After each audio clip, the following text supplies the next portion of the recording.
আসসালামু আলাইকুম। আপনারা কেমন আছেন? আচ্ছা, আজকে আমাদের হচ্ছে রিয়াক্টের প্রথম ক্লাস এবং এটা বেসিক, একদম বেসিক। আর এটার কোডগুলো আমি গিটহাবে আপলোড করে দিব, আপনারা ওখান থেকে কোডগুলো নিয়ে নিতে পারবেন।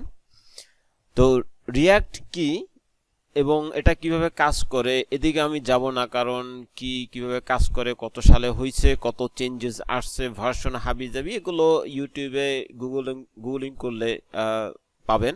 যদিও এটা জানাটা অতটা জরুরি না, বাট জানতে হবে, জানা উচিত, আপনারা এটা পার্সোনালি জেনে নেবেন। তো আমরা কাজ শুরু করি, কারণ আমাদের অনেক দূর আগাতে হবে, অনেক দূর যেতে হবে। ওকে, তো প্রথমে আমি একটা টার্মিনাল নেই। আমি উইন্ডোজ টার্মিনাল নিলাম। তো এখান থেকে আমি ডেস্কটপে যাই। আমি এখানে একটা ফোল্ডার ক্রিয়েট করি। যদি আপনাদের এটা জরুরি না, আপনারা এমনি ফোল্ডার তৈরি করে নিতে পারেন। আমি এখানে ফোল্ডারের নাম দিলাম রিয়াক্ট বেসিক্স। ওকে, তারপরে আমি আবার ওই ফোল্ডারে যাই। তো রিয়াক্টটা আমরা সরাসরি ইন্টারনেট থেকে নিব। সো npm প্যাকেজ ইনস্টল করব। আপনারা চাইলে গ্লোবাল ইনস্টল করে নিতে পারেন, npx create react app। এরপর আপনি চাইলে আমি যেই ফোল্ডার নাম লিখছি রিয়াক্ট বেসিক্স, সরাসরি এখানেও আপনারা ইনস্টল করতে পারেন। আবার চাইলে আপনারা এখানে নতুন কোনো ফোল্ডারের নাম লিখেও দিতে পারেন। যদি ফোল্ডার নেম দেন, যেমন ধরেন মাই অ্যাপ, বা আপনার প্রজেক্টের নেম দিবেন, তাহলে এই প্রজেক্টে ইনস্টল হবে। আর যদি চান যে না, আমি যেই ফোল্ডারের মধ্যে আছি সরাসরি এই ফোল্ডারেই আমি ইনস্টল করব, সেক্ষেত্রে এরকম একটা .// দিবেন, তাহলে এই ফোল্ডারেই ইনস্টল হবে। আমি ঠিক এই ফোল্ডার ইনস্টল করছি। আরেকটা কমান্ড হচ্ছে যে আপনি এখানে -g সাইন দিবেন। যেমন ধরেন এটা ইনস্টল হতে থাক, npx create react app, এটা -g, এর একটা গ্লোবাল সাইন দিবেন। সেক্ষেত্রে এই রিয়াক্টটা npm না npx, এক্ষেত্রে আপনার এই প্যাকেজটা, যাদের ইন্টারনেটে প্রবলেমস আছে, ব্যান্ডউইথে প্রবলেম, আপনারা এভাবে ইনস্টল করে নেবেন, তাহলে রিয়াক্ট অ্যাপটা আপনার গ্লোবালি ইনস্টল হবে, অর্থাৎ আপনার মেশিনে ইনস্টল হয়ে যাবে। এরপরে আপনি যখন ইনস্টল করবেন তখন আপনি npx না দিয়ে npm দিবেন এবং আপনার লোকাল মেশিন থেকে এটা ইনস্টল হবে। সেক্ষেত্রে একটা প্রবলেমস হচ্ছে যে কিছুদিন পর পর রিয়াক্ট আপডেট হয়। তো যখন আপডেট হয় তখন ডেফিনেটলি কিছু ফিচার্স আছে, কিছু বাগ ফিক্সিং আছে, তো ওইগুলো আমরা আসলে পাবো না। তো যদিও এটার এতটা টেনশন করার দরকার নাই, আপনারা এভাবেও কাজ করতে পারেন। তবে যারা প্রফেশনালি বা যাদের ব্যান্ডউইথে প্রবলেমস নাই, ইন্টারনেটে কোনো সমস্যা নাই, সেক্ষেত্রে আপনারা সরাসরি npx ইউজ করবেন। আর তাছাড়া আপনারা npm ইউজ করে কাজ করবেন। একবার গ্লোবাল ইনস্টল করে নেবেন, এবং গ্লোবাল ইনস্টল করে নিলে এটা খুব দ্রুত হয়, কারণ হচ্ছে npx লিখলে বারবার সে ইন্টারনেটে যাবে, সার্চ করবে, সে প্যাকেজগুলো নিয়ে আসবে। ওকে, এখানে আমাদেরকে কিছু কমান্ড বলতেছে যে আমরা এটা সাকসেসফুলি ইনস্টল করতে পারছি, এবং আমাদের সময় লাগছে 5.56 সেকেন্ডস। ওকে, এরপরে আমরা কয়েকভাবে কমান্ডস লিখতে পারি। yarn starts the development server, আমরা যদি ডেভেলপমেন্ট সার্ভার স্টার্ট করতে চাই তাহলে yarn build দিলে সে আমাদের bundles the app into static files for production। আমরা যখন প্রোডাকশনে দিব তখন এই কমান্ডটা রান করে আমরা যেই ফাইলসগুলো পাবো বা যে ফোল্ডারটা পাবো সেটা আমরা প্রোডাকশনে ইউজ করতে পারবো। এরপরে টেস্ট, এটা হচ্ছে yarn টেস্ট দিলে আমাদের টেস্ট করবে। জেস্ট নামে একটা ফ্রেমওয়ার্ক আছে, সেটা ইউজ করে সে টেস্ট করে। আর yarn eject, যদি আমরা যাব না ইজেক্টে, অর্থাৎ সে একদম নিউলি ইনস্টল যে আছে সেরকম করে ফেলে yarn eject ইউজ করলে। এরপর we suggest that you begin by typing, আমাদেরকে বলতেছে যে সিডি লিখে আমাদের এই লাইনে যাইতে বলছে। তো আমরা অলরেডি এই রিয়াক্ট বেসিক্স এই ফোল্ডারের মধ্যে আছি। তাহলে আর আমাদেরকে যাওয়ার প্রয়োজন নেই। তো এখন যদি আমি ইয়ার্ন স্টার্ট দেই তাহলে আমাদের আমাদের এই সার্ভারটা রান হয়ে যাবে। তো ইয়ার্ন স্টার্টও দিতে পারি, আবার npm স্টার্টও দিতে পারি। আমি ইয়ার্ন স্টার্ট দেই কারণ আমি সাধারণত ইয়ার্ন ইউজ করি।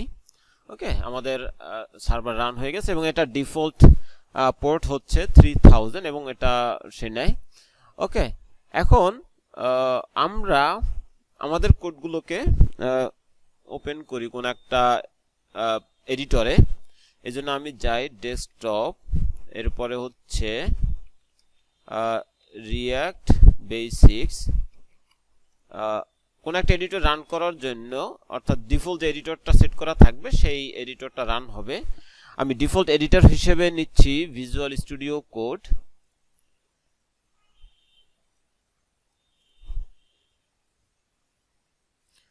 আচ্ছা, আরো কয়েকটা বিষয় আমি বলে নেই।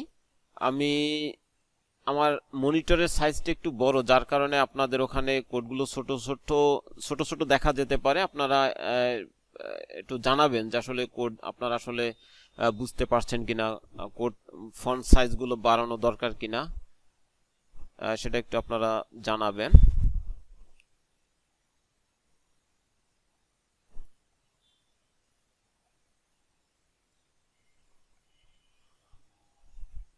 মাল্টিপল মনিটর,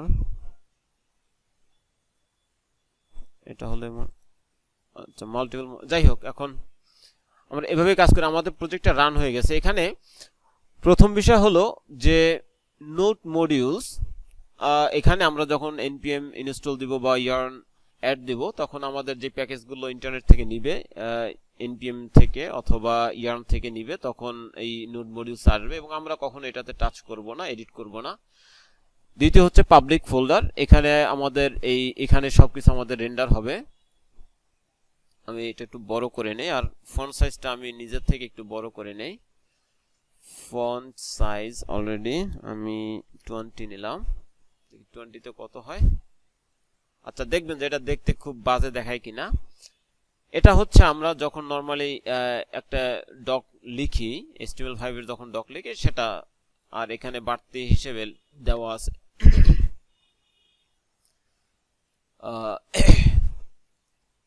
মেটা ট্যাগ দেওয়া আছে, লিংক দেওয়া আছে। এটা হচ্ছে আমাদের লোগো,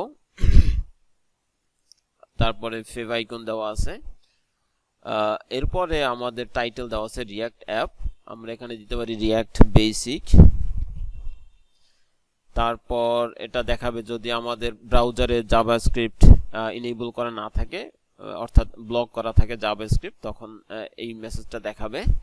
আর এখানে আমাদের মানে কম্পোনেন্টস গুলো রেন্ডার হবে, বা আমাদের অ্যাপসটা এখানে রেন্ডার হবে রুট। তো যেভাবে সেভাবে থাক, আপনারা চাইলে এগুলো রিমুভ করে দিতে পারেন। ওকে, এতে কোনো প্রবলেমস নাই। তো যেরকম আছে এরকমই থাক। এরপরে হলো আপনার এই যে ফেভ আইকন এখানে দিয়ে দিতে পারবেন। ম্যানিফেস্ট রোবট, ওদিকে যাচ্ছি না। ও, এখানে আরেকটা বিষয় বলে নেই, এখানে আপনারা চাইলে যেমন গুগল ফন্ট এটা ইউজ করতে পারেন। যদি ফন্ট অসাম ইউজ করেন সেক্ষেত্রে ওটার লিঙ্কটা আপনারা অ্যাড করে দিতে পারেন। বাট এরপর চাইলে আপনারা এক্সটার্নাল কোনো সিএসএস ফাইল অ্যাড করে দিতে পারেন। যেমন আপনি বুটস্ট্র্যাপ ইউজ করতে চান, সেটার সিএসএস এখানে অ্যাড করে দিতে পারেন। যদিও সেটা বেস্ট প্র্যাকটিস না, আমরা ওভাবে করব না। আমরা প্রত্যেকটা কম্পোনেন্টের সাথে যে সিএসএস গুলো আসে ওগুলো আমরা ইউজ করব। সো এরকম এক্সটার্নাল সিএসএস ইউজ করতে চাইলে আপনারা এখানে অ্যাড করে দিতে পারেন, এতে কোনো সমস্যা নেই। আর গুগল ফন্টস বা এরকম ওয়েব থেকে কোনো ফন্ট ইউজ করলে আপনারা এখানে অ্যাড করে দিতে পারেন, লিঙ্ক ট্যাগে যেগুলো মানে অ্যাড করা যায়। এর বাইরে কখনোই আমরা এখানে স্ক্রিপ্ট লিখবো না। যেমন অনেকে যে কুইরি বা এরকম এক্সটার্নাল লাইব্রেরি ইউজ করে এখানে স্ক্রিপ্ট আকারে অ্যাড করে দেন, সেটা আমরা কখনোই করব না। ওকে, এটা রিঅ্যাক্টের ফ্লেভার নষ্ট হয়ে যায়। এবারে এসআরসি ফোল্ডারে কিছু ফাইলস আছে। সো এগুলো আমরা এই সিএসএস app.css, এটা হচ্ছে এই app.js এর জন্য, js এর জন্য। এরপরে index.css হচ্ছে index.js এর জন্য। এরপরে লোগো আছে যেটা আমরা এখানে দেখতে পাচ্ছি, এই যে এই লোগোটা, এটা এসভিজি ফরম্যাটে আছে। তারপরে সেটআপ টেস্ট। আচ্ছা, আমরা একেবারে নতুন ভাবে যাই, আমরা একটা ফোল্ডার তৈরি করি src নামে, আমি ডিলিট করে দিলাম, যদিও সবসময় আপনাদেরকে ডিলিট করার প্রয়োজন পড়বে না, index.js। ওকে,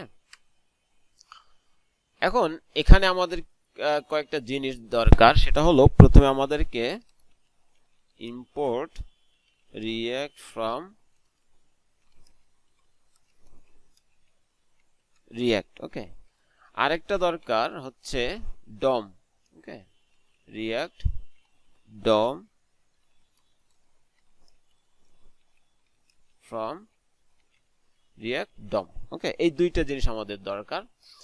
এখন আমাদের এই যে react DOM, সে আমাদেরকে আরেকটা ফাংশন দেয় বা মেথড দেয়, যেমন react ডট রেন্ডার নামে।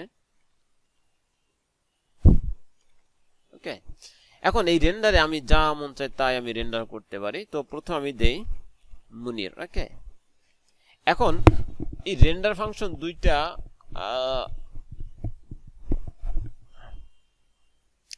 রেন্ডার ফাংশন আপনার দুইটা আর্গুমেন্টস নেয়। ওকে, তো প্রথমটা হচ্ছে আমি কি রেন্ডার করতে যাচ্ছি, কি লিখতে যাচ্ছি ওয়েবে। দ্বিতীয় আর্গুমেন্টস হচ্ছে যে আমি কোথায় রেন্ডার করতে যাচ্ছি। তো এই কোথায় জিনিসটা হচ্ছে এই যে পাবলিকে index.html এবং এখানে যে এখানে যে রুট আইডিটা আছে এটা। ওকে, আমি যদি এটা চেঞ্জ করে অ্যাপ দেই তাহলে এখানে অ্যাপ লিখতে হবে। তো প্রথমে আমি দেই, তো আমি ওই আইডিটা নিয়ে আসি। তো এজন্য লিখতে হবে document dot get element by ID. Okay, আমাদের আছে কি রুট, আমি সেভ দিলাম।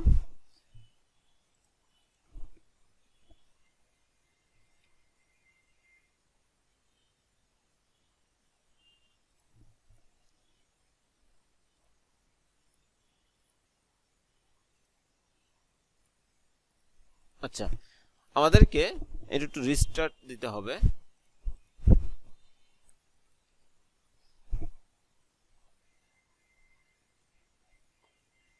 আচ্ছা, আমরা রিস্টার্ট দিয়ে আবার নিয়ে আসলাম যে আমি যেই টেক্সটটা রান করাতে চাচ্ছি, দেখতে চাচ্ছি, সেটা আমি এখানে দেখতে পাচ্ছি এখন।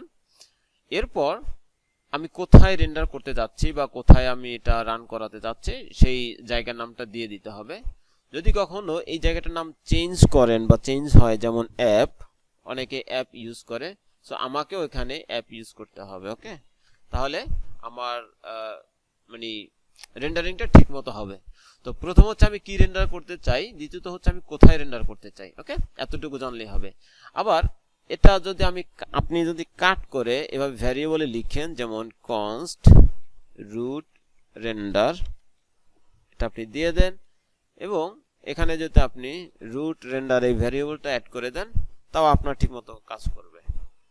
ওকে, এরপর এখানে চাইলে আমি কোনো HTML ও লিখতে পারি, যেমন h2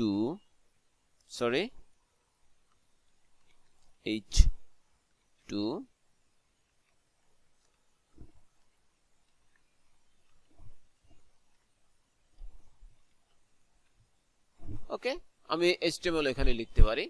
তার মানে আমি চাইলে এখানে div ও লিখতে পারি, div। ওকে, আমার কিন্তু আউটপুট সেম। এরপর আমরা চাইলে এই অংশটুকুকে কেটে একটা ভ্যারিয়েবলে রেখে সেটাও আমরা রেন্ডার করতে পারি, যেমন এটা হতে পারে const data, এবং আমি ডেটা ভ্যারিয়েবলটা আমি এখানে অ্যাড করে দিলাম। ওকে, আমার আউটপুট সেম, নো চেঞ্জেস। এখন আমাদের এরকমও হতে পারে, যেমন ধরেন কখনো আমাদের এই কম্পোনেন্টগুলোকে কন্ডিশনালি রেন্ডার করা লাগতে পারে, তাই না? এরকম হয় না? সেক্ষেত্রে আমি এটাকে একটু মডিফাই করি, যেমন হ্যালো রিয়াক্ট। ওকে, আমি এখানে একটা কন্ডিশন অ্যাপ্লাই করতে পারি, যেমন const is react। ওকে, তাহলে আমি দিতে পারি, আচ্ছা আমি এভাবে না দিই, আমি ইফ কন্ডিশন দেই, ইফ। আচ্ছা, এখানে একটা বিষয় হলো যে এটা আসলে এখন জেএসএক্স আছে, এটা কিন্তু এখন এইচটিএমএল না, বুঝতে পারছেন? কারণ আমরা ডট জেএস এ কখনো এইচটিএমএল লিখতে পারি না। যখন আমরা ডট জেএস এরকম কিছু দেখব তখন আমরা এটাকে এইচটিএমএল মনে করব না, আমরা এটাকে জেএসএক্স মনে করব। এবং জেএসএক্স হচ্ছে জাভাস্ক্রিপ্টের একটা এক্সটেনশন, যেটা আমাদেরকে ডট জেএস ফাইলে HTML লিখতে হেল্প করে। ওকে, জাস্ট এতটুকুই। জেএসএক্স হচ্ছে জাভাস্ক্রিপ্টের একটা এক্সটেনশন। ওকে, এবং এটা রিঅ্যাক্টের কোনো পার্ট না, তো সে আমাদেরকে রিঅ্যাক্টে HTML লিখতে হেল্প করে। জাস্ট এজন্য জেএসএক্সটা রিঅ্যাক্টে মানে আমাদেরকে অ্যাড করে দিছে, মানে রিঅ্যাক্ট যাতে রিঅ্যাক্টে আমরা খুব সহজে HTML লিখতে পারি, এজন্য আমাদেরকে এই জেএসএক্সটা ইউজ করার সুযোগ দিছে, যার কারণে আমরা খুব সহজেই কোনো ধরনের কি বলে স্ট্রিং ইউজ না করে, ব্যাকটিক্স ইউজ না করে আমরা HTML এখানে লিখতে পারি। ওকে, দেখেন আমি এই একই জায়গাতে আমি ভ্যারিয়েবল লিখলাম, এরপর আমি কন্ডিশন লিখতেছি, কোনো ধরনের কি বলে ফাংশন বা কোনো ধরনের রিটার্ন ছাড়াই আমি এটা লিখতে পারতেছি। একই জায়গাতে আমি HTML এবং জাভাস্ক্রিপ্ট লিখতে পারতেছি, ইভেন সিএসএস আমি লিখতে পারবো একই জায়গাতে। সো এটা HTML না, এটা এখন জেএসএক্স আছে। ওকে, তো এখন আমি বলতে পারি ট্রু। ওকে, ট্রু হলে আমাদেরকে দেখাবে, রিটার্ন করবে ডেটা। ওকে, আর যদি ট্রু না হয়, ফলস হয়, রিটার্ন করবে is true, I am not React.js. ওকে, আচ্ছা, তাহলে এটা ওকে, আমরা এইটা আসলে এইখানে লিখি, তাহলে আরো সুবিধা হবে।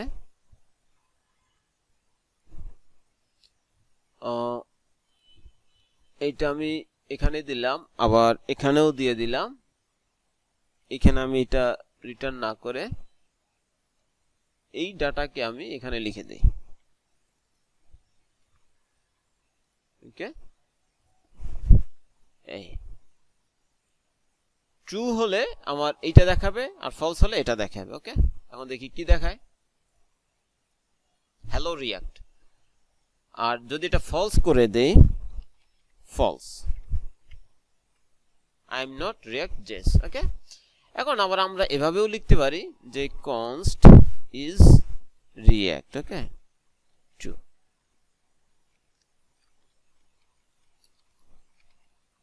is React, তাহলে আমাদেরকে দেখাবে যে হ্যালো রিয়াক্ট। ওকে, আর যদি এটা ফলস করে দেই তাহলে দেখাবে এটা। আমরা এখানে কন্ডিশনে লিখতে পারতেছি। ওকে, এখন আমরা চাইলে এভাবেও লিখতে পারি, যে ফাংশন করেও লিখতে পারি। যেমন আমি এখানে একটা রেগুলার ফাংশন দিলাম, say greetings। ওকে, আমি এখানে লিখতে পারি আচ্ছা, রিটার্ন, আমি এখানে রিটার্ন দেই, return h2 hello react fellows। ওকে, এরপর আমি এই ফাংশনটাকে চাইলে, আচ্ছা এখন আমি আর এটা প্রয়োজন নাই, এই ফাংশনকে চাইলে আমি এখানে রেন্ডার করে দিতে পারি। ওকে, hello react fellows। ওকে, আচ্ছা, আমরা এখানে ফাংশনও লিখতে পারতেছি, কন্ডিশনও লিখতে পারতেছি, আবার চাইলে ফাংশনের ভিতরে কিন্তু আমরা কন্ডিশন লিখতে পারি। ওকে, যেমন আমি যদি এখানে দেই if true, যদি এটা ট্রু হয়, আচ্ছা এটা দিয়ে দেই, else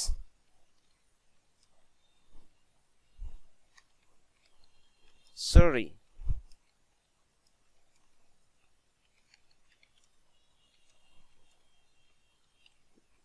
React। ওকে, যদি ট্রু হয় তাহলে এটা দেখাবে, আর যদি ফলস হয় তাহলে এটা দেখাবে। তাহলে আমরা যদি ফলস দেই,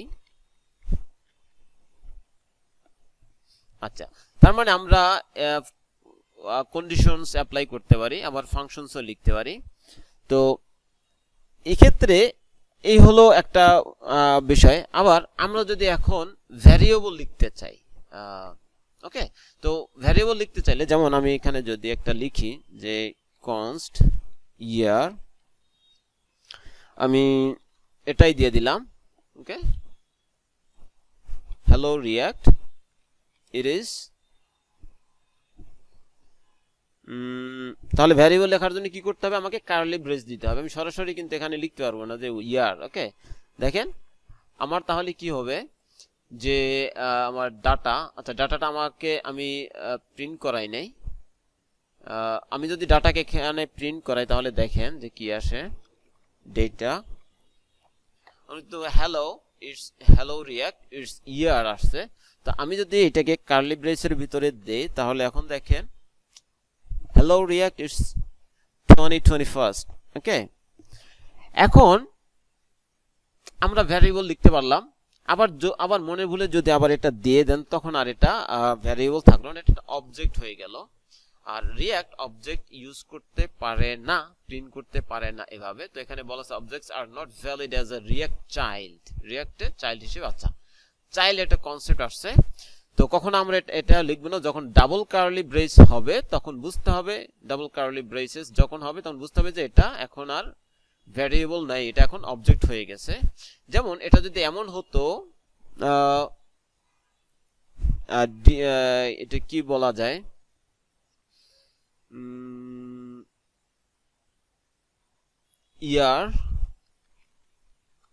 ইয়ার্স, আচ্ছা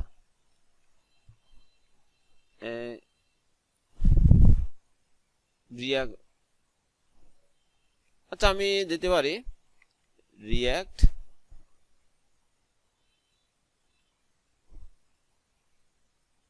আচ্ছা ইয়ার দিতে পারি, ওকে।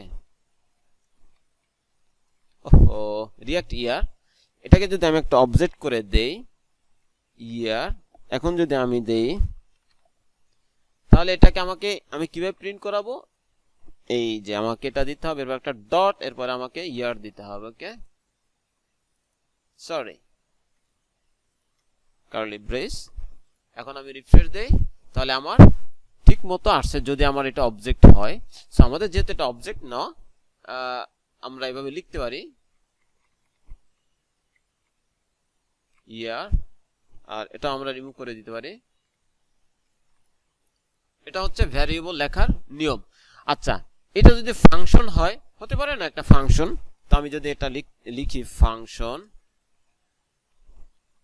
কারেন্ট ইয়ার, ফাংশন আমরা কিভাবে লিখব, এক্ষেত্রে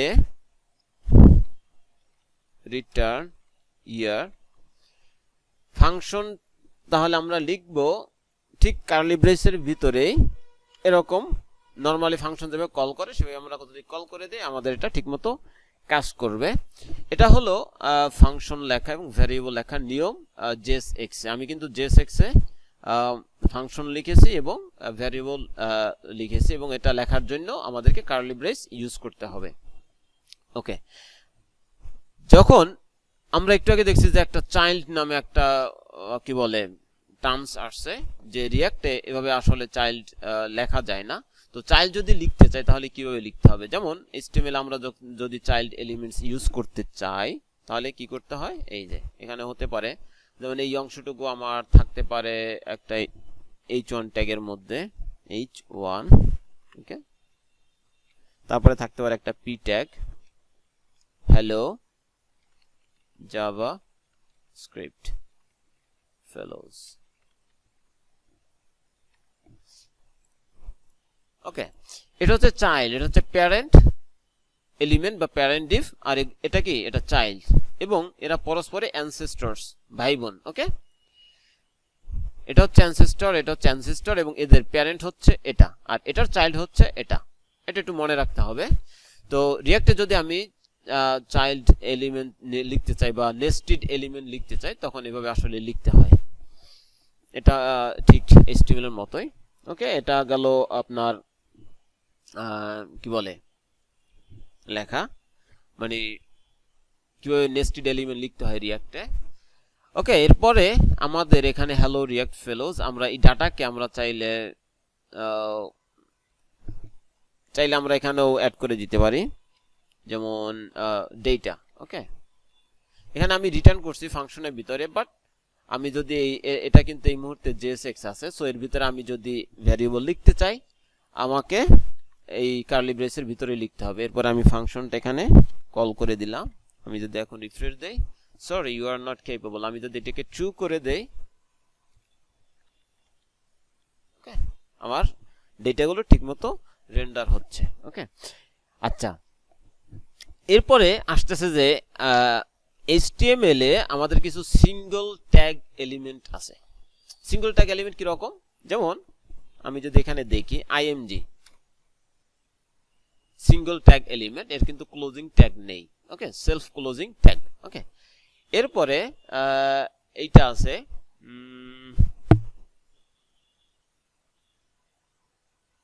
আচ্ছা, এরপরে আছে ইনপুট। ওকে, ইনপুটও কি সেলফ ক্লোজিং ট্যাগ বা সিঙ্গল ট্যাগ এলিমেন্ট। ওকে, সেলফ ক্লোজিং বা সিঙ্গল ট্যাগ এলিমেন্ট। আবার রিয়াক্টে চাইলে আমরা সেলফ ক্লোজিং ট্যাগ যে কোনো কিছুর আমরা তৈরি করতে পারি, যেমন এই যে মানে আমরা দুইটা ডিভ নিলাম, তো ডিভ সাধারণত কি ক্লোজিং ট্যাগ হয়। রিয়াক্টে যেটা হয়, যেমন আমি যদি এখানে একটা ডিভ নিলাম, বাট এটাকেও সে ডিভ হিসেবে নিবে, এবং আমি যদি এখানে ইন্সপেক্ট করি যে এখানে ডিভ আমি নিলাম, আদৌ এটা আসবে কিনা জানি না, এটা আমরা চেক করতে পারি। না, এটা আসেনি। তো এখানে যদি আমি কিছু একটা লিখি, যেমন টেক্সট লাভ রিয়াক্ট, ওকে, এখানে দেখেন আমার কিন্তু এখানে ক্লোজিং ট্যাগ হিসেবে আসছে, বুঝতে পারছেন? তো আমরা চাইলে রিয়াক্ট এভাবে সিঙ্গল ট্যাগ এলিমেন্টও লিখতে পারি। এবং নর্মালি আমরা যখন HTML লিখতাম যে img, এবং এটা যদি আমরা না দিতাম তাহলে কোনো প্রবলেম ছিল না, বাট রিয়াক্টে সিঙ্গল ট্যাগ এলিমেন্টের ক্ষেত্রে অবশ্যই এই ক্লোজিং ট্যাগের যে সিনট্যাক্স বা ফরওয়ার্ড স্ল্যাশ এটা আপনাকে দিয়ে দিতে হবে। সেম ইনপুটের ক্ষেত্রেও যদি আমরা এটা না দিতাম কোনো এরর আসতো না, বাট এক্ষেত্রে যদি আমি না দেই আমাকে এরর দিবে। দেখেন এখানে, এবং আমাকে লাইন নাম্বার বলে দিচ্ছে 14, বাট আমি কিন্তু এর আগের লাইনে আমি এটা ক্লোজ করি নাই, যার কারণে আমাকে নেক্সট লাইনে গিয়ে এরর দিছে। ওকে, সে রিড করতে নেক্সট আর যেতে পারছে না। সো এই ভুলটা করা যাবে না, যে যেই এলিমেন্টস গুলোর সিঙ্গল ট্যাগ বা সেলফ ক্লোজিং ট্যাগ আছে এটাকে অবশ্যই ক্লোজ করে দিতে হবে। এটা একটা বিষয়ে গেল। তারপরে আমরা কিছু অ্যাট্রিবিউট লিখতে পারি, যেমন CSS এ কিছু অ্যাট্রিবিউট হয় এরকম,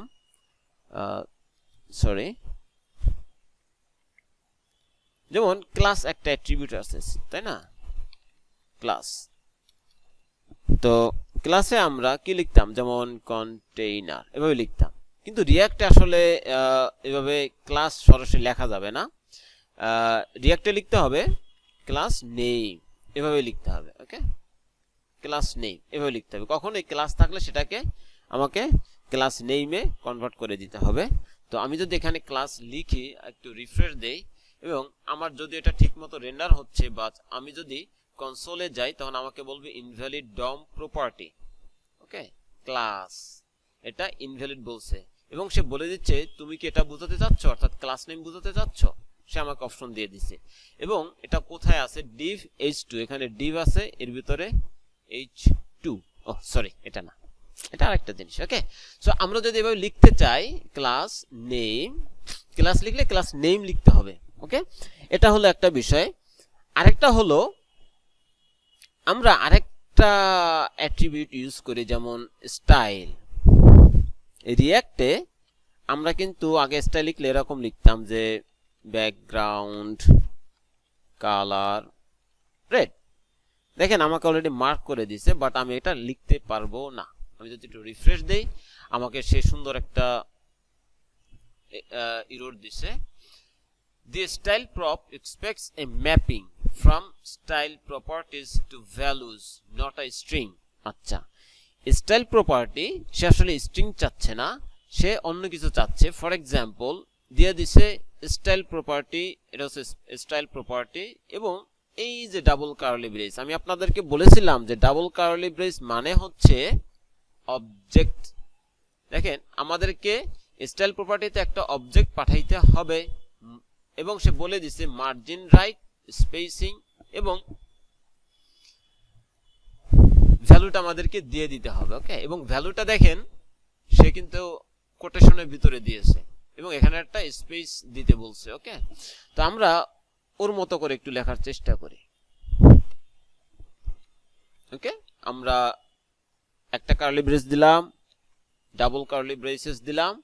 এখন আমি যদি চাই যে কালার, ওকে, কালার দিয়ে আমি দিলাম কি একটা স্পেস দিলাম, এরপরে আমাকে একটা কোটেশন দিতে বলতেছে, কোটেশন দিলাম, তারপরে আমি কালার রেড করে দিই, এরপর আমি সেভ দিলাম। ওকে, আমার কালারগুলো রেড হয়ে গেছে। এখন এটা হচ্ছে যে আবার কিছু প্রপার্টি আছে, সিএসএস প্রপার্টি আছে যেগুলো মাঝখানে ড্যাশ দিয়ে দেওয়া, যেমন ধরেন ব্যাকগ্রাউন্ড, ব্যাকগ্রাউন্ড ড্যাশ কালার, তাই না? তো এরকম যদি হয়, এক্ষেত্রে এই যে ড্যাশ, যতগুলো এরকম ড্যাশওয়ালা প্রপার্টি আছে সেগুলোকে কেটে রিমুভ করে, এবং ড্যাশের পরের যে ওয়ার্ডটা আছে সেই ওয়ার্ডের প্রথম অক্ষর ক্যাপিটাল করে দিতে হবে, অর্থাৎ ক্যামেল কেসিং এ লিখতে হবে। যদি এটা অসুন্দর রেড কালারটা, আমি এটা পিঙ্ক করে দেই, আমার এই শর্টকাট এই পিঙ্ক কালারটাই মনে থাকে। ওকে, তাহলে আমরা স্টাইলে এভাবে লিখতে পারি। যদি ইনলাইন স্টাইল লেখার কখনো প্রয়োজন পড়ে আমাদেরকে এইভাবে লিখতে হবে। এটা হচ্ছে রিঅ্যাক্টের কনভেনশন। ওকে, তারপর আরেকটা আছে, যেমন অ্যাট্রিবিউট, HTML অ্যাট্রিবিউট লেবেলে আমরা যখন লিখি তখন আমাদের কিন্তু এইখানে ফর আসে, তাই না? কিন্তু রিঅ্যাক্টে যখন আমরা লিখবো তখন লিখতে হবে ফর HTML ফর। ওকে, এবং দেখেন এখানে কিন্তু এই এফটা বড় হাতের, অর্থাৎ ক্যামেল কেসিং এ রিঅ্যাক্টে সবসময় ক্যামেল কেসিং ফলো করতে হবে। এটা হলো একটা বিষয়। আবার আপনি চাইলে এখানে লেবেল না লিখে আপনি সরাসরি সেলফ ক্লোজিং করেও লিখতে পারেন, এতে কোনো প্রবলেম নাই। আচ্ছা, তাহলে আমরা অ্যাট্রিবিউটস দেখলাম, তাহলে আর কি করা যায়? আচ্ছা, এখন আমরা এভাবে লিখতে পারি, যেমন এখানে আমি কি লিখছি, একটা ফাংশন লিখছি, আমি এটাকে আরো সুন্দর করে লিখি, আমি এগুলোকে রিমুভ করে দেই, যেমন ফাংশন হেডার। ওকে, এবং এই রিঅ্যাক্টে সবসময় রিটার্ন করতে হয়। ওকে, এই ফাংশনগুলোকে রিটার্ন করতে হয়। আমি এখানে দেই h2 hello from header, এবং এই হেডারকে আমি এই সবগুলোকে রিমুভ করে দেই, অর্থাৎ ডিলিট করে দেই। এখন আমি এখানে এটা দিয়ে দেই, এটা একটা স্পেস দেই, hello I am from header. Okay, এখন রিঅ্যাক্টের ক্ষেত্রে রিঅ্যাক্টের কনভেনশন হচ্ছে, আমি যখন একটা ফাংশন লিখব এভাবে স্বতন্ত্রভাবে, তখন আমাকে এই প্রথম অক্ষরটা ক্যাপিটাল দিতে হবে। ওকে, এটা হচ্ছে রিঅ্যাক্টের কনভেনশন, এবং এটাকে আমরা চাইলে ফাংশন বলতে পারি, চাইলে কম্পোনেন্টও বলতে পারি। তো রিঅ্যাক্টের নিয়ম হচ্ছে যে এটাকে কম্পোনেন্ট বলা। সো হেডার একটা কম্পোনেন্ট হয়ে গেল, যেহেতু এটা ক্যাপিটাল এইচ দিছি, সো আমাকে এখানে কি এইচটা বড় হাতে দিতে হবে, কম্পোনেন্ট হয়ে গেল। কিন্তু আমি এখানে পাস করেছি ফাংশনের মতো করে, তো রিঅ্যাক্টের ক্ষেত্রে ফাংশনের মতো করে পাস করা যাবে না। যেটা করতে হবে, একটা এটাকে বলে লেফট অ্যাঙ্গেল ব্র্যাকেট, আর এটাকে বলে রাইট অ্যাঙ্গেল ব্র্যাকেট। ঠিক এভাবে সেলফ ক্লোজিং, রিঅ্যাক্টের কম্পোনেন্ট গুলো এরকম হয়, সেলফ ক্লোজিং হয়। সো আমি যদি এখন রিফ্রেশ দেই, আমার আউটপুট সেম, কোনো সমস্যা নেই। এটা হচ্ছে যে কম্পোনেন্ট লেখার নিয়ম। আবার আমি চাইলে এটাকে অ্যারো ফাংশনও করে দিতে পারি, আমার আউটপুট কিন্তু সেম থাকবে। ওকে, কোনো চেঞ্জেস নাই, এটা হচ্ছে অ্যারো ফাংশন। আর আগেরটা ছিল রেগুলার ফাংশন। ওকে, আমি আবার রেগুলার ফাংশনে চলে যাচ্ছি। আবার আমি যদি এটাকে কমেন্টস করে দিয়ে, আচ্ছা আমি এখানে শর্টকাট কমেন্টস করলাম, এটা সিলেক্ট করে কন্ট্রোল এবং ফরওয়ার্ড স্ল্যাশ দিয়ে আমি কমেন্টস করে ফেললাম। ওকে, আমি যদি এরকম আবার লিখি যে ক্লাস কম্পোনেন্ট যদি আমি লিখতে চাই, তাহলে হেডার এক্সটেন্স, তখন লিখতে হবে রিয়াক্ট ডট কম্পোনেন্ট। ওকে, এরপর আমাকে লিখতে হবে রেন্ডার থেকে, সরি রেন্ডার হচ্ছে একটা ফাংশন, সো আমাকে দিতে হবে, এবং এই রেন্ডার ভিতরে আমাকে রিটার্ন নামে একটা বিষয় রাখতে হবে, এবং সে আমাদেরকে রিটার্ন করবে। ঠিক আমি এই অংশটাই কপি করে নিয়ে আসি, সরি পেস্ট করলাম। এখন আমাদের বলতেছে যে এখানে রিয়াক্ট এই প্যাকেজটা ইম্পোর্ট করা নাই, আমি ইম্পোর্ট করি, ইম্পোর্ট রিয়াক্ট। ওকে, এখন আমি রিফ্রেশ দেই, তাহলে আমাদের আউটপুট কিন্তু সেম থাকতেছে। ওকে, ক্লাস কম্পোনেন্ট বলেন আর ফাংশনাল কম্পোনেন্ট বলেন, আমাদের কম্পোনেন্ট যখন আমরা কল করব, সো এভাবেই একই নিয়মে কল করতে হবে। এটা হচ্ছে ক্লাস কম্পোনেন্টের নিয়ম। আচ্ছা, আমি আবার সেই ইস্যু ফেরত যাই, এবং এখন আমরা ফাংশনের ক্ষেত্রে কি করতে পারি, আর্গুমেন্ট পাস করতে পারি, তাই না? তো আর্গুমেন্ট যদি আমরা পাস করি সেক্ষেত্রে কি করতে হয়, যেমন ধরেন আমি হেডারকে, সরি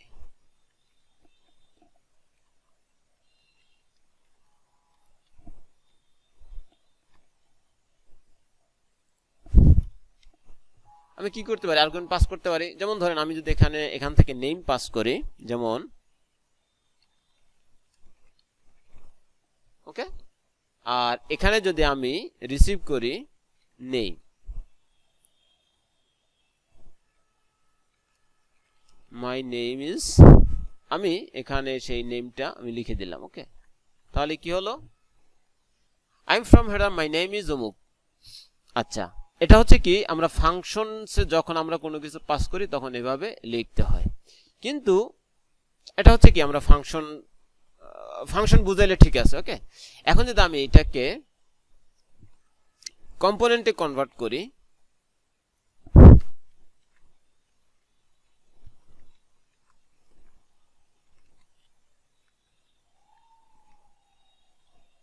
সরি মাঝে মাঝে আবেগে চেঞ্জ হয়ে যায়। আচ্ছা, আমরা এখন কি করলাম, কম্পোনেন্টে কনভার্ট করলাম। তো কম্পোনেন্টে যখন কনভার্ট করব তখন আর আমরা এভাবে আসলে পাস করতে পারবো না, আমাদেরকে কি করতে হবে, আমাদেরকে একটা ভ্যারিয়েবল লিখতে হবে। যেমন আমি ভ্যারিয়েবলে একটা নাম দিতে পারি নেম। ওকে, এবং এরপরে একটা ইকুয়াল সাইন। এরপরে আমি চাইলে এখানে যতগুলো ডাটা টাইপ আছে, এর যে কোনো ডাটা টাইপের একটা ডাটা টাইপ পাস করতে পারি, যেমন বুলিয়ান পাস করতে পারি, আমি চাইলে অবজেক্ট পাস করতে পারি, আমি চাইলে অ্যারে পাস করতে পারি, আমি চাইলে নাম্বার পাস করতে পারি। ওকে, তো যদি আমি স্ট্রিং ছাড়া অন্য কোনো কিছু পাস করি, আচ্ছা আগে স্ট্রিংটা দেখি তারপর অন্য কোনো কিছু। ওকে, আচ্ছা তাহলে আমি নেম ভ্যারিয়েবলে আমি এই ডাটাটা রেখে পাস করে দিলাম। ওকে, তো রিয়াক্টে এই জিনিসটাকে বলা হয় প্রপ। তো এই জিনিসটাকে কি বলা হয়, প্রপ বলা হয়। আর এর ভ্যালু হিসেবে আছে কি মুনির, এবং আমরা পাস করছি কি একটা প্রপ। এবং যখন আমরা রিসিভ করব, সে বাই ডিফল্ট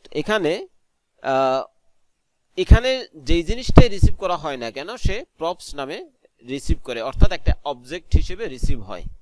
আমরা এখানে যাই রিসিভ মানে পাঠাই না কেন, এখানে একটা অবজেক্ট হিসেবে রিসিভ হয়।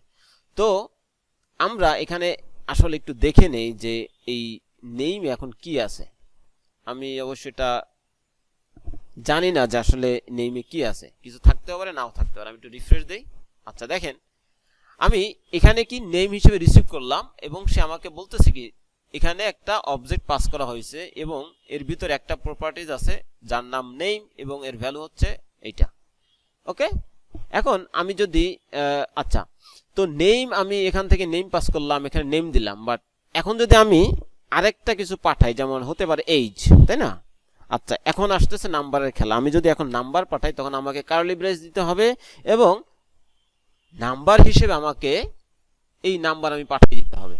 ওকে, আচ্ছা, এখন কার্লি ব্রেস দিলাম, কার্লি ব্রেস দিয়ে এখন যদি আমি স্ট্রিং পাঠাইতে চাই সেক্ষেত্রে আমি এখানে স্ট্রিং কোটেশন দিয়ে আমি বলে দিতে পারি 55। ওকে, তো সাধারণত আমরা এটা করি না, আমরা যখন স্ট্রিং পাঠাই তখন আমরা কার্লি ব্রেস দেই না, যদি কখনো প্রয়োজন পড়ে আপনারা দিয়ে নিতে পারেন। ওকে, তো এখানে আমরা চাইলে বুলিয়নও পাঠাইতে পারি, যেমন ট্রু। ওকে, চাইলে আমরা এখানে একটা অবজেক্ট পাঠাইতে পারি, কোনো ব্যাপার না, অবজেক্ট আমরা এভাবে পাঠাইতে পারি। কি পাঠাবো? Birth date, birthday. ওকে, মনে করেন যে আমরা কিছু একটা দিলাম 22 ইয়ার। ওকে, দিলাম মনে করেন যে কত 1965 কিছু একটা। ওকে, তো আমরা এভাবেও কি অবজেক্ট পাস করতে পারি। তো যেহেতু আমি এখান থেকে যেহেতু নাম্বার পাঠাবো, সো 45 আমি এখানে পাস করে দিলাম। আর তাহলে এই যে নেম, আসলে এই নেমের সাথে এই নেমটা মিলে যাচ্ছে, কিন্তু এইজটা আমি এই সাথে তো আসলে মিলে না। এই যে যদিও এখানে আমি যেহেতু এইজ পাঠাইছি, নেমের ভিতরে কিন্তু এইজ প্রপার্টিটা আছে। আমাকে বলতেছে দুইটা প্রপার্টি আছে, এইজ এবং নেম, এবং এটা একটা অবজেক্ট, নেমটা একটা অবজেক্ট। সো রিঅ্যাক্টের কনভেনশন হচ্ছে এইখানে আমি নেম না দিয়ে বা কোনো স্পেসিফিক নাম না দিয়ে প্রপস নামে রিসিভ করা। ওকে, আমি যদি এখন প্রপস করি প্রপস, তাহলে দেখবেন সেম, তার মানে আমরা অন্য কোনো নামে এটা রিসিভ করব না, আমরা প্রপস নেমে প্রপস নাম হিসেবে রিসিভ করব। ওকে, তো এখন আমি যদি এখানে নেমটা দিতে চাই, কি দিতে পারি? প্রপস ডট নেম, আমার দেখবেন নামটা চলে আসবে। ওকে, এখন যদি আমি বলি এন্ড মাই এইজ ইজ, আমি এখানে বলে দিতে পারি প্রপস ডট এইজ। ওকে, এটা হচ্ছে যে আমরা কিভাবে একটা কম্পোনেন্টের মাধ্যমে ডাটা পাস করব এবং কিভাবে রিসিভ করব। ওকে, আরেকটা হচ্ছে যে এই প্রপসকে আমরা ডিস্ট্রাকচার করে নিতে পারি। কিভাবে? দেখেন, যেহেতু আমি এখান থেকে একাধিক পাঠাতে পারি, সে একটা অবজেক্ট হিসেবে রিসিভ করতেছে, অবজেক্ট আকারে রিসিভ করতেছে। সো অবজেক্টকে যদি আমরা ডিস্ট্রাকচার করি তাহলে আমাদেরকে কার্লি ব্রেসের ভিতরে ডিস্ট্রাকচার করতে হবে। যদি আমরা অ্যারে কে ডিস্ট্রাকচার করতে চাই তখন আমাকে এরকম থার্ড ব্র্যাকেট ইউজ করে ডিস্ট্রাকচার করতে হবে। সো যেহেতু এটা অবজেক্ট, সো আমরা দিতে পারি এভাবে ডিস্ট্রাকচার করার জন্য নিয়মটা হচ্ছে এই কার্লি ব্রেসেস। এরপরে এই যে নেম, এই যে এজ, আমরা এটাকে ডিস্ট্রাকচার করে ফেলতে পারি এবং হুবহু এই নেমটাই হতে হবে। যদি আমি অন্য কোনো নেম দিই তাহলে কাজ করবে না। ওকে, নেম এবং এইজ আমরা এখানে দিতে পারি নেম এইজ, আর এক্ষেত্রে এই প্রপসটা আমি তুলে দিতে পারি, সরাসরি নেমটাই আমি প্রিন্ট করাইতে পারি। ওকে, দেখেন আমার আউটপুট সেম, কনসোলও সেম জিনিসটা আসছে। আচ্ছা, এটা গেল একটা। আচ্ছা, এখন যদি আমি অন্য কোনো নামে আমি রিসিভ করি, যেমন এই নেমটা হতে পারে মাই নেম, তাই না? তাহলে আমি যদি এখানে মাই নেম দেই তাহলে আদৌ হয় কিনা দেখি। আচ্ছা, দেখেন তো এখন কিন্তু আমার ইয়াটা আসেনি, আর ডেটাটা আসেনি। সো আমাকে এখানে যেই প্রপ ইউজ করে আমি ডাটাটা পাঠাবো, আমাকে সেম ওই নেমেই আমাকে ডাটাটা রিসিভ করতে হবে। এটা গেল একটা বিষয়। আবার আমরা চাইলে এখানে এই প্রপসই পাস করতে পারি, প্রপস, এবং এখানে এসে আমরা এটাকে ডিস্ট্রাকচার করে নিতে পারি প্রপস, এটাও একটা ওয়ে, সেম আউটপুট।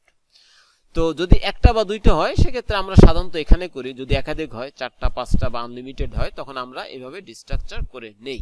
এক্ষেত্রে আপনার দেখতে সুন্দর লাগে এবং রিডেবল হয়। বাট এখানে যদি আমি 5-7টা পাস করি তো তখন আর এটা রিডেবিলিটি থাকে না। এই জন্য একটা দুইটা হলে ঠিক আছে, আমরা এখানে প্রপস আকারে নিব। আর যদি মনে হয় যে না এখানে আমাকে একটু বেশি লিখতে হচ্ছে, যে props dot name props dot age বারবার, সেক্ষেত্রে আমরা এভাবে করে নিতে পারি।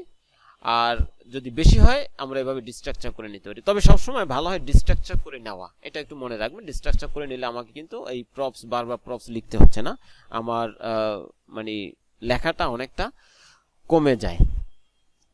এটা হলো যে আমরা কম্পোনেন্টে কিভাবে প্রপস পাস করব। ওকে, আচ্ছা এরপরে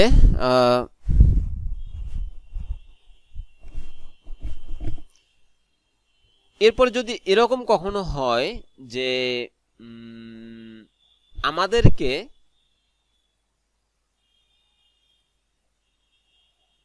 আচ্ছা এটা তো সেলফ ক্লোজিং, তাই না, যে আমি একটা লিখে এটা ক্লোজ করে দিলাম। আমি চাইলে এইটাকে এভাবেও লিখতে পারি, হেডার। ওকে, আমি এভাবেও লিখতে পারি এবং এর ভিতরে আমি চাইলে কোনো কিছু পাসও করতে পারি। যেমন আমি এখানে লিখতে পারি, কি লিখতে পারি,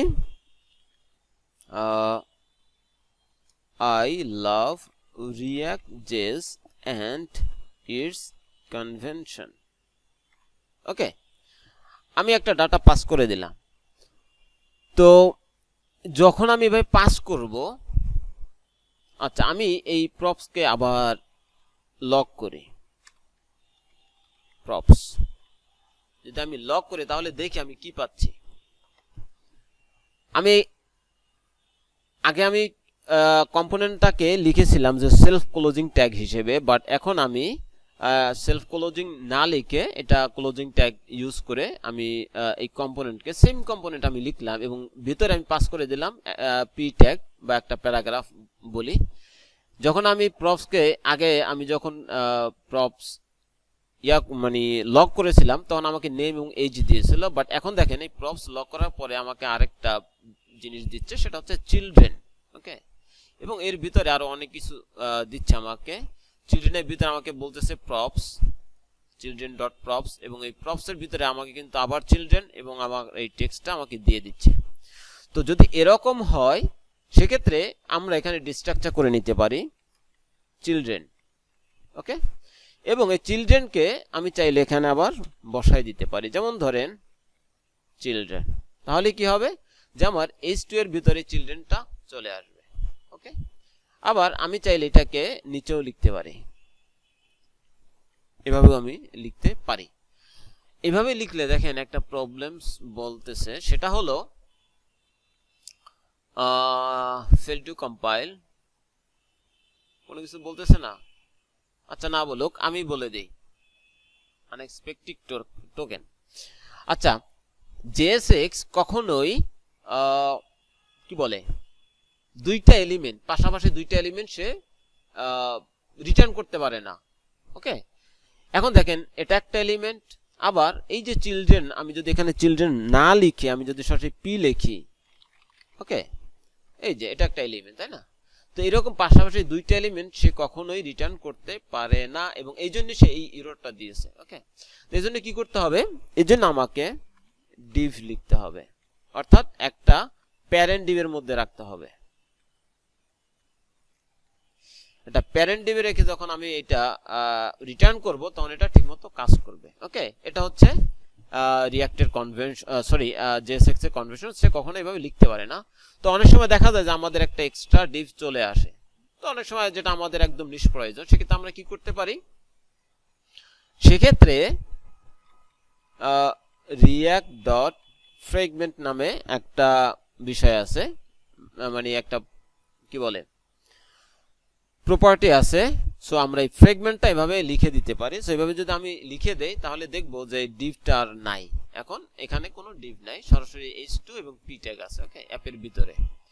আবার এই ফ্রেগমেন্টের শর্ট হ্যান্ড সিনট্যাক্স আরেকটা হচ্ছে যে সরাসরি এভাবে ওপেনিং এবং ক্লোজিং ট্যাগ ইউজ করা, এটা হচ্ছে শর্ট হ্যান্ড সিনট্যাক্স ফ্রেগমেন্টের। ওকে, তো এটা ইন্টারভিউতে অনেক সময় জিজ্ঞেস করে যে শর্ট হ্যান্ড ফ্রেগমেন্টের শর্ট হ্যান্ড সিনট্যাক্স কি, তাহলে আমরা এভাবে লিখতে পারি। তো যেহেতু আমার চিলড্রেন আছে, সো আমি এখানে চিলড্রেন পাস করে দিলাম। আচ্ছা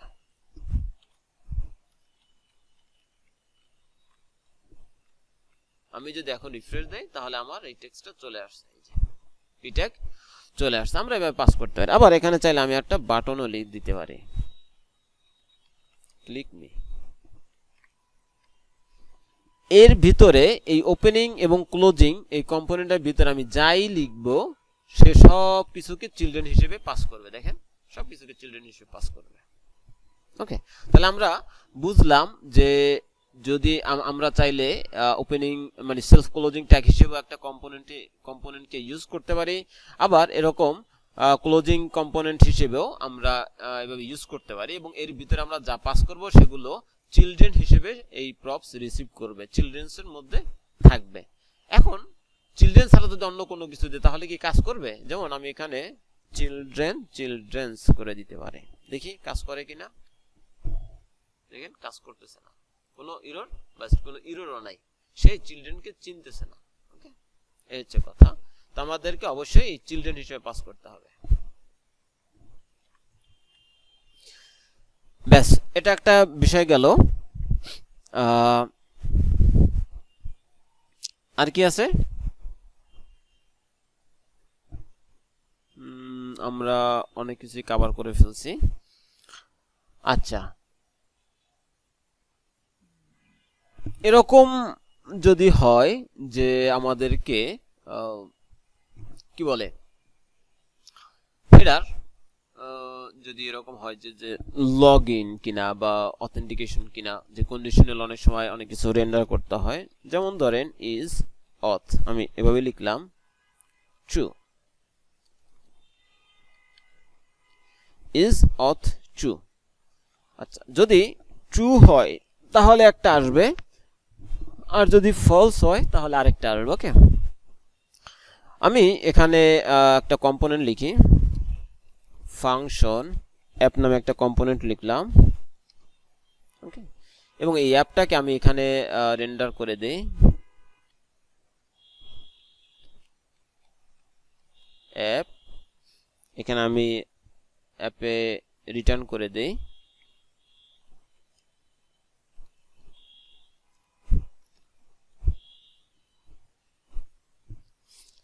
এখন দেখি ঠিক আছে কিনা। হ্যাঁ, ঠিক আছে। এরপর ইজ অথ, ওকে, তারপর আচ্ছা ফাংশন, আমি অথের জন্য আরেকটা ফাংশন লিখি,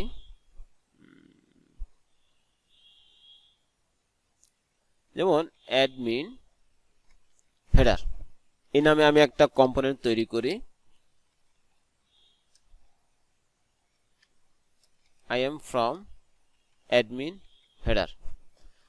যদি অথেন্টিকেটেড হয় সেক্ষেত্রে এটা দেখাবে, আর যদি অথেন্টিকেটেড না থাকে, অথেন্টিকেশন করা না থাকে, তখন এইটা দেখাবে। ওকে, আচ্ছা, এক্ষেত্রে আমরা কি করতে পারি?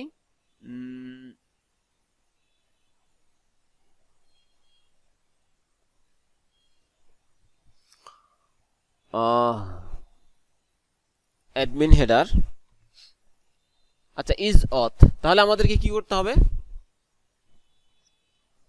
আমাদেরকে আচ্ছা, আমরা এখানে ডিভ নেই, ডিভ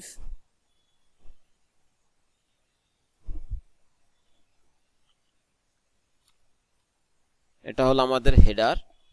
এরপর আমি নেই ফুটার, কপি রাইট, এটা হচ্ছে আমাদের ফুটার অ্যাপে। ওকে, আমাদের ফুটার চলে আসলো। এরপর আমরা এই হেডারকে আমরা এখন রেন্ডার করব অ্যাডমিন হেডার। ওকে, ইজ অথ। আচ্ছা, এখন যদি আমি এখানে এভাবে লিখি ইজ অথ, তাহলে এটা কাজ করবে না। ওকে, আমাদেরকে কি করতে হবে? এইটাকে একটা এরকম কার্লি ব্রেসের ভিতরে দিতে হবে। তো যদি কার্লি ব্রেসের ভিতরে দেই এবং এটাকে বলে কি বলে, টার্নারি অপারেটর, যখন আমরা এভাবে ইউজ করব কি বলে জেএসএক্স এর ভিতরে, তখন প্রচুর পরিমাণে টার্নারি অপারেটর ইউজ করতে হবে যদি আমি কন্ডিশনস অ্যাপ্লাই করতে চাই। তো ইজ অথ যদি ট্রু হয়, ওকে, টার্নারি অপারেটর সিনট্যাক্স এই, যদি ট্রু হয় তাহলে এখানে সে রেন্ডার করবে, আর যদি ফলস হয় তাহলে সে এইটা রেন্ডার করবে। ওকে, তাহলে ট্রু হলে আমরা এটাকে রেন্ডার করি। যদি সিঙ্গল এলিমেন্ট হয়, যেমন হতে পারে লাভ জেস, ওকে, এটা যেহেতু একটা স্ট্রিং আমি এভাবে দিতে পারি।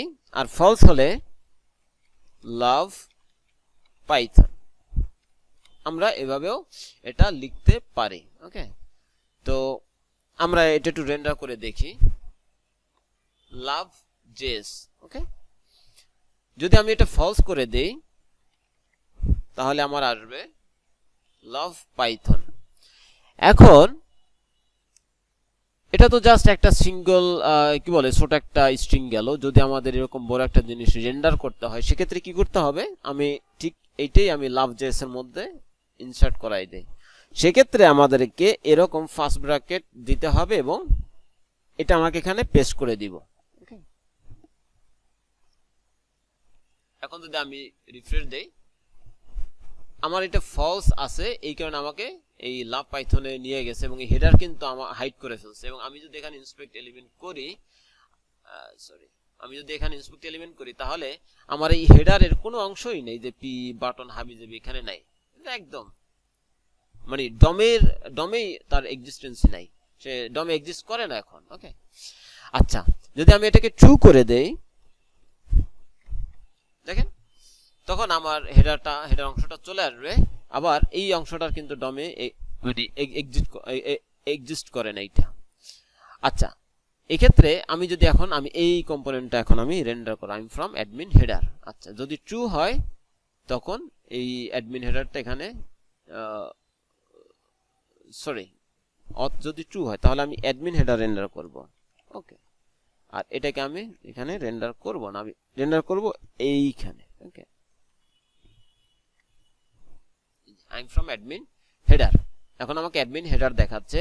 আর যদি আমি এটাকে ফলস করে দেই, ফলস, তখন আমাকে এই ইয়াটা দেখাবে। আমি এখানে বলে দিতে পারি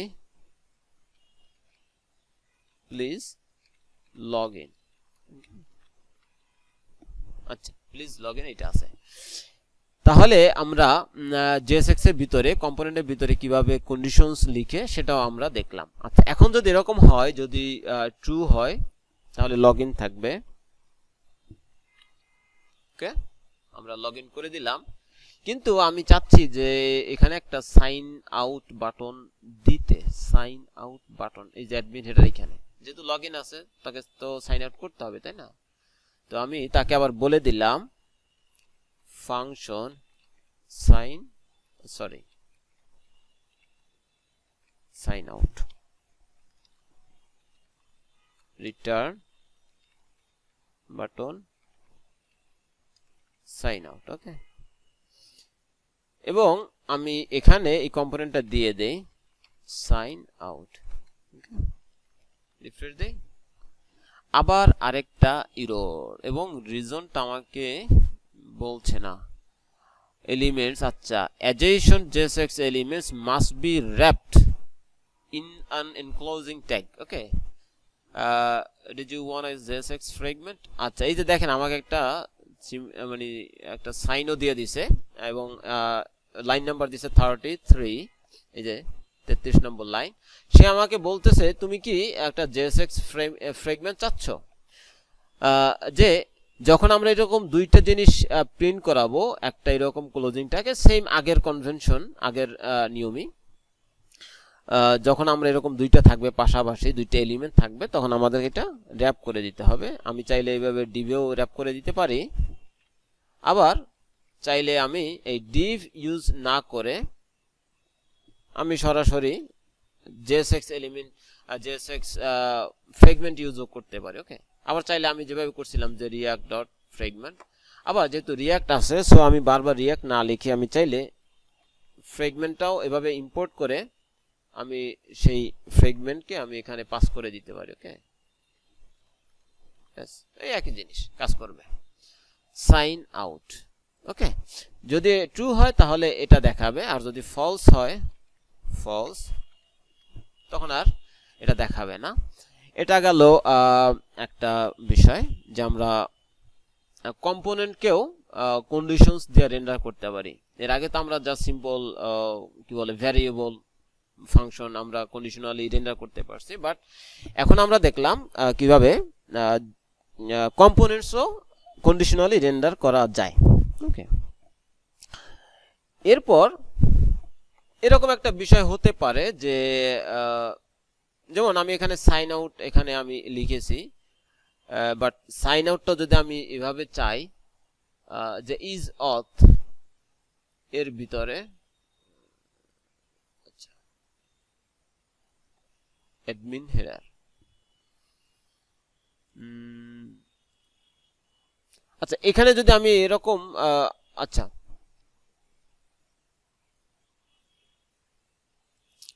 ওই জিনিসটা আমরা একটু মিস করে গেছি, যদি এখন দেখানোটা একটু আচ্ছা আশা করি আপনারা বুঝবেন। আরেকটা অপারেটর আছে যেটাকে আমরা লজিক্যাল অ্যান্ড বলি। লজিক্যাল অ্যান্ড আসলে লজিক্যাল তিনটা অপারেটর আছে, যেমন লজিক্যাল অ্যান্ড কি বলে সরি লজিক্যাল অ্যান্ড, তারপর হচ্ছে লজিক্যাল অর, তারপর হচ্ছে লজিক্যাল নট। ওকে, এই যে নট সাইন বা logical not, logical or, logical and sign, এটাকে আপনার কি বলে শর্ট সার্কিটও বলে, এটাকে শর্ট সার্কিটও বলা হয়। ওকে, তো এখন এই যে শর্ট সার্কিট, তো শর্ট সার্কিটও ইউজ করে বা শর্ট সার্কিটিং অপারেটর এটাও এরকমও বলে। তো শর্ট সার্কিটিং অপারেটর ইউজ করে আমরা কাজ করতে পারি, যেমন এই যে সাইন আউট বাটন। ওকে, এটা আমরা এখানে ইউজ না করে চাইলে আমরা এর বাইরেও ইউজ করতে পারি শর্ট সার্কিটিং অপারেটর ইউজ করে। যেমন যদি ইজ অথ হয়, যদি ট্রু হয়, যেমন এখানে আমরা বলছি কি এটা যদি ট্রু হয় তাহলে এটা, আর যদি ফলস হলে এটা, কিন্তু আমি চাচ্ছি যে এই যে সাইন আউট বাটনটা শুধুমাত্র ট্রু হলে দেখাবে। ওকে, সেক্ষেত্রে আমরা শর্ট সার্কিটিং অপারেটর ইউজ করে আমরা এটা করতে পারি, যেমন এটা কি সাইন আউট। ওকে, এটা ইউজ করে আমরা করতে পারি। এখন যদি আমি এটাকে ট্রু করে দেই, ট্রু, ওকে, আমার কিন্তু সেম আউটপুট। সো যখন আমাদের এরকম আসবে তাহলে যেহেতু আমাদের সুযোগ আছে ইজ অথের ভিতরে আমরা এটা ইউজ করার, সো আমরা ওইভাবে ইউজ করবো। আর যদি কখনো অনেক সময় দেখা যায় এরকম সুযোগ থাকে না যে একটাই ট্রু হলে আমাকে দেখাবে যে ভাই এটা ট্রু হয়েছে, সো এটাকে দেখাও, আর ফলস হলে কোনো কিছু দেখানোর দরকার নাই, সেক্ষেত্রে আমরা এই যে শর্ট সার্কিটিং অপারেটর ইউজ করবো বা লজিক্যাল অ্যান্ড অপারেটর, এটাকে শর্ট সার্কিটিং অপারেটর অথবা লজিক্যাল অ্যান্ড অপারেটর বলা হয়। ওকে, তো যেহেতু আমাদের সুযোগ আছে, সো আমরা এটা এখান থেকে কাট করে নিয়ে আমরা এর ভিতরে দিয়ে দিই, তাহলে আমাদের ঝামেলা অনেকখানি কমে গেল। ওকে, এটা গেল একটা বিষয়। তারপরে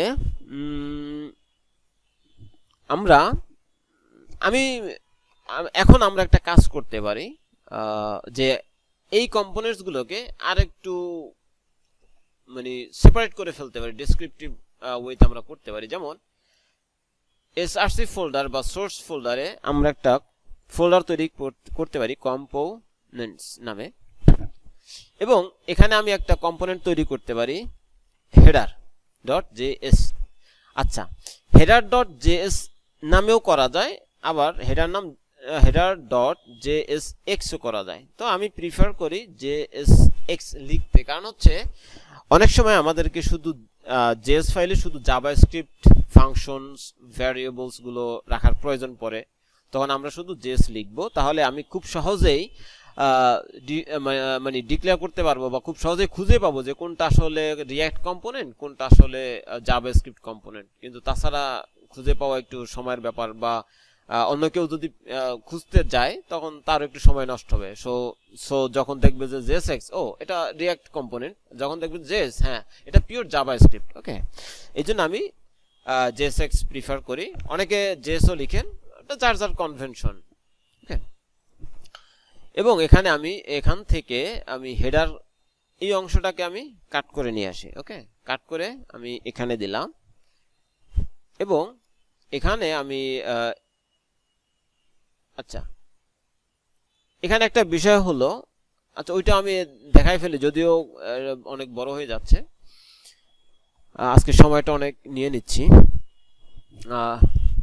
এখানে যদি আমি এক্সপোর্ট করি, নেমড এক্সপোর্ট করি, সো আমাকে এখানে দেখেন আমি যদি এখন রিফ্রেশ দেই আমাকে এরর দিবে। তো আমাকে নেমড এক্সপোর্টগুলোকে এভাবে আমাকে ইম্পোর্ট করতে হবে, ইম্পোর্ট হেডার ফ্রম কম্পোনেন্টস এরপরে হেডার। আমার এখন ঠিক আছে। আর যখন আমরা ইম্পোর্ট করব, আচ্ছা ডট, ওকে, আমার কিন্তু এক্সটেনশন লেখার প্রয়োজন নেই এখানে, এটা একটা খেয়াল রাখবেন, এক্সটেনশন দরকার নাই। আর যদি আমরা এটাকে নেমড এক্সপোর্ট না করে শুধু এরকম দেই, তখন আমাদেরকে কি করতে হবে, আচ্ছা এখানে আমরা এভাবেও লিখতে পারি এক্সপোর্ট ডিফল্ট। যদি আমরা ডিফল্ট লিখি তখন আবার আমাদের এই কার্লি ব্রেসটা দরকার নেই, যদিও এটা একদম মানে জাভাস্ক্রিপ্টের অংশ, সো আমাদের তখন আর এইটা দরকার নেই। যখন আমরা একটা কম্পোনেন্ট রিটার্ন করব একটা মানে একটা ফাইল থেকে, তখন আমরা এভাবে না লিখে আমরা লিখব এক্সপোর্ট ডিফল্ট। ওকে, আর এখান থেকে আমরা এটা রিমুভ করে দিব। তো কখন নেমড এক্সপোর্ট করব, কখন ডিফল্ট এক্সপোর্ট করব, সেটা হচ্ছে একটা ফাইল থেকে যখন একাধিক ফাংশন রিটার্ন করা হবে, মানে এক্সপোর্ট করা হবে, তো এক ফাইল থেকে শুধুমাত্র একটা ফাংশনই ডিফল্ট এক্সপোর্ট করা যায়, আর বাকিগুলো নেমড এক্সপোর্ট করতে হয়। যদি একাধিক থাকে তখন আমরা নেমড এক্সপোর্ট করব, আর যদি একটা থাকে তখন আমরা ডিফল্ট এক্সপোর্ট করব। ওকে, সো এখন যদি আমি রিফ্রেশ দেই আমার আউটপুট সেম। আবার এটাকে যদি আমি এরকম করি কনস্ট হেডার অর্থাৎ অ্যারো ফাংশন, তাহলে আমার আউটপুট সেমই থাকবে। ওকে, তাহলে আমি এটা এভাবে রাখলাম নেমড এক্সপোর্ট, এবং এখানে দেখেন আমাকে পাস করতে হবে তিনটা জিনিস, নেম, এজ, চিলড্রেন। সো এখান থেকে কিন্তু আমি পাঠাই দিতে পারতেছি নেমড, এজ এবং চিলড্রেন। ওকে, কোনো ব্যাপার না। আচ্ছা, এরপর আমার এই যে অ্যাডমিন হেডার, ওকে, আমি অ্যাডমিন হেডারকেও কাট করতেছি, কাট করে আমি কম্পোনেন্টসের ভিতরে আবার নেই অ্যাডমিন হেডার ডট জেএসএক্স। ব্যাস সেম আগের মতোই আমি এটাকে কনস্ট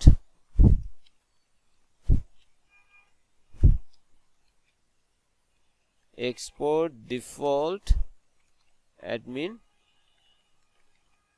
হেডার, এরপর আমি আবার এটাকে ইম্পোর্ট করি,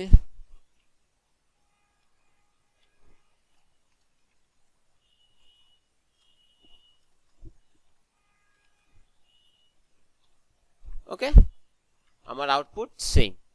এরপরে সাইন আউট, এটার জন্য আমি করে ফেলি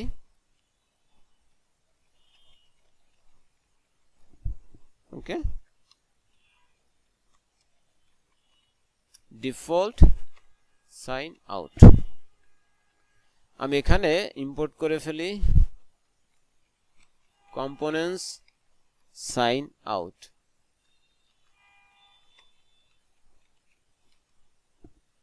ওকে, ব্যাস আমাদের ইম্পোর্ট করা শেষ। এরপরে আমার অ্যাপ আছে, সো আমরা এই অ্যাপটাকে আবার এটাকে কাট করে ফেলি। অ্যাপের জন্য যেটা হয় যে এই যে index.js যেখানে আমাদের যেটা থাকে app.jsx, ওকে, এক্সপোর্ট ডিফল্ট অ্যাপ। এখন আমি এখানে ইম্পোর্ট করি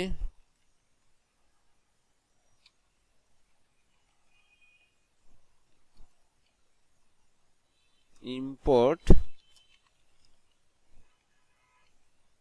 অ্যাপ। এরপর দেখেন আমার এখানে কিছু কয়েকটা জিনিস বলতেছে যে অ্যাডমিন হেডার, এটা আমি যদি এখানে হোভার করি তো admin header is defined but never used, বলতেছে আমি ডিফাইন করেছি, ইম্পোর্ট করেছি, বাট এটা ইউজ করি নাই। সো এবং এটাও একই মানে মেসেজ দিচ্ছে। সো আমি যেটা করতে পারি যে আমার এই ইম্পোর্ট বা এই ফাইলসগুলো আমার ইউজ হয়েছে অ্যাপ নামক কম্পোনেন্টে। ওকে, সো আমি এখানে দিয়ে দিতে পারি এবং ইজ অথটা আমাদের লাগবে, সো আমি এখান থেকে ইজ অথটাকেও কাট করলাম, কাট করে আমি এখানে রেখে দিলাম। ওকে, এরপরে ফ্র্যাগমেন্ট বলতেছে, আমাদের এখানে ফ্র্যাগমেন্ট নাই, সো আমি ইম্পোর্ট ফ্র্যাগমেন্ট ফ্রম রিঅ্যাক্ট। ওকে, আর এখানে আমাদের আর কোনো ইরর না, আর কোনো ইরর নাই।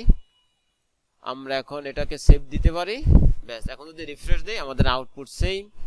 আমি আবার অ্যাপ থেকে যদি এটাকে ফলস করি, ফলস, ওকে, তাহলে আমাদের আউটপুট সেম, আমাদের কোনো প্রবলেমস নাই এক্ষেত্রে।